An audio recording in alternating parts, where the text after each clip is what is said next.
मनर आईना सह दोस्ती। आजिकालीर Instagram, Facebook, Twitter, Snapchat modern दुनिया रे आम लुक्स और निजर सौंदर्य प्रति अधिक सचेतन हो जाउछे। ए सबु डिजिटल आप माध्यम फिल्टर व्यवहार करी आमे चकाचक सुंदर देखा जाउछे। किंतु गोटे समय थिला आम चेहरार चमक पाई आमे मेकअप रा सहाय्य नेउथुलु।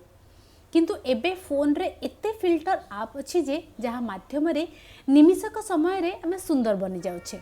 हाँ, सुंदर देखा जिबा और सुंदर हेबा कोनोसी खराब जिनस नुहे, किंतु असुविधा एतिकी मात्र आम मानकर जीवन केवल गोटे देखैबार माध्यम बनी जाउछि। आमे सुंदर हेउ अबा सुंदर न हेउ, किंतु अन्य को देखैबा पाई आमर गोटे कंपटीशन चले और एटा ही मुख्य बनी जाउछि। आमे स्मार्ट थाउ कि न थाउ अलगा आगे शो अप करू जे आमे स्मार्ट। आमे धनी हेउ अबा गरीब थाउ, किंतु आमको देखैबार अछि अन्य मानकु। एई ड्रामा और मिछि मिछिका अभिनय करिया भितरे आमे आम निज ठारू बहुत दूर को चली जाउछे, निजको हजेई देउछे।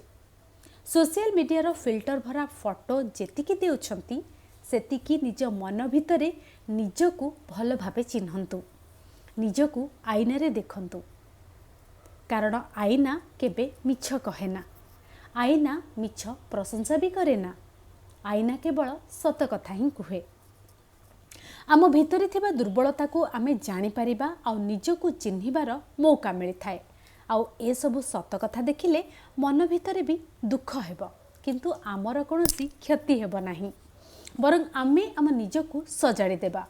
दुनिया को ठकिबारे आमे केते बहादुर हेउना काहेकि, किंतु निजको और निज भगवान को केबे ठकिबा नाही। तेणु मनर आईना सह दोस्ती करंतु।